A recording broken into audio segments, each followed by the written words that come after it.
ओम शांति। बाबा हमें रोज मुरलियों में बार बार अटेंशन दिलाते हैं। अब कलयुग के अंत का भी अंतिम समय चल रहा है। कलयुग के महापरिवर्तन के बाद नई दुनिया सतयुग भारत में आनी ही है, जिसमें पहला जन्म श्री कृष्ण का बताया जाता है। अव्यक्त महावाक्यों में बाप दादा ने अनेक इशारे श्री कृष्ण के जन्म के लिए बताए, जिसमें बाप दादा कहते हैं प्राकृतिक आपदाओं और परमाणु युद्धों द्वारा पुरानी दुनिया अर्थात कलयुग के विनाश के बाद श्री कृष्ण का जन्म होगा। तब केवल एक महाद्वीप भारत ही सतह पर दिखाई देगा और पृथ्वी के नीचे का सारा सोना सतह पर आ जाएगा और पूरे भारत महाद्वीप अर्थात भारत को ढक लेगा। यह विश्व परिवर्तन और श्री कृष्ण का जन्म शिव जयंती अर्थात ईश्वर की लीला के ठीक 100 वर्ष बाद होगा। विश्व परिवर्तन के 100 वर्ष लगते हैं। इस प्रकार यह अनुमान लगाया जा सकता है कि 2036 या उसके आसपास प्रथम राजकुमार श्री कृष्ण का जन्म संसार के सभी दुखों से परे एक पवित्र स्थान पर होगा। श्री कृष्ण एक राजकुमार हैं, इसलिए उन्होंने अवश्य ही किसी राजा के घर जन्म लिया होगा। संगम युग के अंत में उनके माता पिता राजा रानी होंगे। यह एक ऐसा स्थान होगा जहां केवल पवित्र और दिव्य आत्माएं ही निवास करेंगी। कोई भी अशुद्ध दृष्टि वाली आत्मा देवताओं को नहीं देख सकती। जब श्री कृष्ण का जन्म होगा तो देवताओं का पूरा समुदाय दर्शनों के माध्यम से जाना जाएगा। प्रकृति में यह ध्वनि फैल जाएगी कि राजा के महल में प्रथम बालक का जन्म हुआ है और अब नई दुनिया का आरंभ हो गया है। आनंद का संचार होगा। दुख का अंतिम अंश भी समाप्त हो जाएगा। यह सृष्टि चक्र का परम प्रभात काल होगा। श्री कृष्ण के जन्म के बाद एक एक करके कई अन्य देव आत्माएं आएंगी, जन्म लेंगी और नई दुनिया की शुरुआत लगभग 9 लाख देव आत्माओं से होगी, जो 100% शुद्ध और परिपूर्ण है। फिर एक राज्य की स्थापना होती है। जब वे बच्चे बड़े हो जाते हैं तब उनके माता पिता की बारी आती है कि वे योग बल से अपना अगला जन्म लें। वे भी स्वर्ग का आनंद लेंगे। पहले वे जन्म देंगे, फिर आत्मलोक में वापस जाएंगे और फिर से आकर सृष्टि नाटक पर अपने पार्ट अनुसार जन्म लेंगे।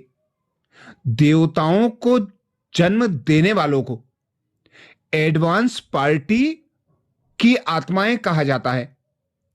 स्वर्ग में हर बच्चा राजकुमार और राजकुमारी कहलाएगा। केवल राधा और कृष्ण ही नहीं, नई दुनिया तब शुरू होती है जब लक्ष्मी और नारायण विश्व महाराजा और विश्व महारानी का पद ग्रहण करते हैं। शुरुआत में केवल 9 लाख की आबादी होगी। यह सबसे उत्तम दुनिया है। सतयुग में जीवन खेलना, खाना, नाचना और सोना होगा।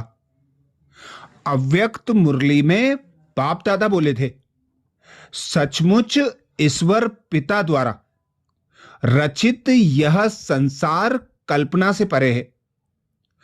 जीवन के हर पहलू में आनंद ही आनंद है। देवताओं की आंखों में, उनकी वाणी में, उनके चलने फिरने और नाचने गाने में आनंद झलकता है। सबके पास सब कुछ उपलब्ध होगा। राजा रानी ही नहीं, आम प्रजा भी पर्याप्त धनवान होगी। दास दासी की भूमिका तो है ही, पर किसी के दास होने का भाव नहीं होगा। सभी रिश्ते पवित्र और परिपूर्ण हैं। यह अपने सर्वोत्तम स्वरूप का एक विश्व परिवार होगा। सुखों की दुनिया, स्वर्ग, जिसकी रचना स्वयं भगवान पिता परमात्मा करते हैं। ऐसी परिपूर्ण दुनिया रचते हैं जहां दुख का नामो निशान नहीं होगा, जहां हर दिन उत्सव होगा। प्रकृति परिपूर्ण और शांतिमय होगी और हम मनुष्य आत्माएं पवित्र, प्रेममय, आनंदमय और सभी दिव्य गुणों से परिपूर्ण शक्तिशाली होंगी। वहां के देवी देवताओं का जो गायन है, 16 कला संपूर्ण, सर्वगुण संपन्न, संपूर्ण निर्विकारी, मर्यादा पुरुषोत्तम, डबल अहिंसक। तो ऐसी सतो प्रधान दुनिया जहां मनुष्य भी देव आत्मा के रूप में अवतरित होंगे, आत्मा भी सतो प्रधान होगी, प्रकृति भी सतो प्रधान होगी। हर और सुख, शांति, आनंद, प्रेम, पवित्रता की बरसात होगी। हर कोई एक दूसरे से प्रेम भाव से और सद्भावना पूर्वक संबंध संपर्क में आएंगे। वहां कोई भी भेदभाव नहीं होगा। एक धर्म, एक राज्य और एक मत होने के कारण सभी एक परिवार बनकर रहेंगे।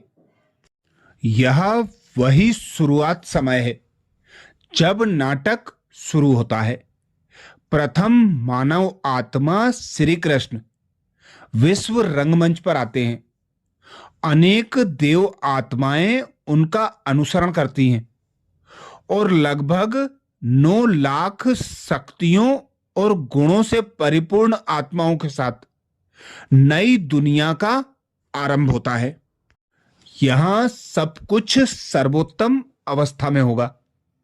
प्रकृति हमारी दासी बन जाती है।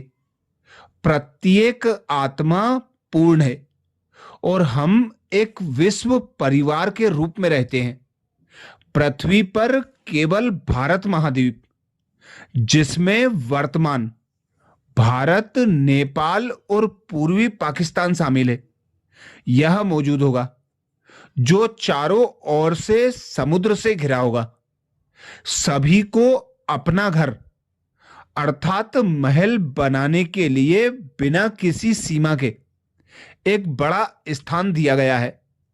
राजा और रानी अपनी प्रजा के माता पिता के समान है। यह एक दिव्य परिवार है। बच्चे स्कूल जाते हैं और चित्रकला, संस्कृति, प्रबंध, संगीत और नृत्य कला आदि सीखते हैं। मुख्य विषय कला होता है। हर कोई जन्मजात कलाकार होता है। किसी चीज का कोई बोझ नहीं होता। सब कुछ वहां आसानी से प्राप्त होता है। इसीलिए वहां हर दिन त्योहार होता है। अच्छा, ओम शांति।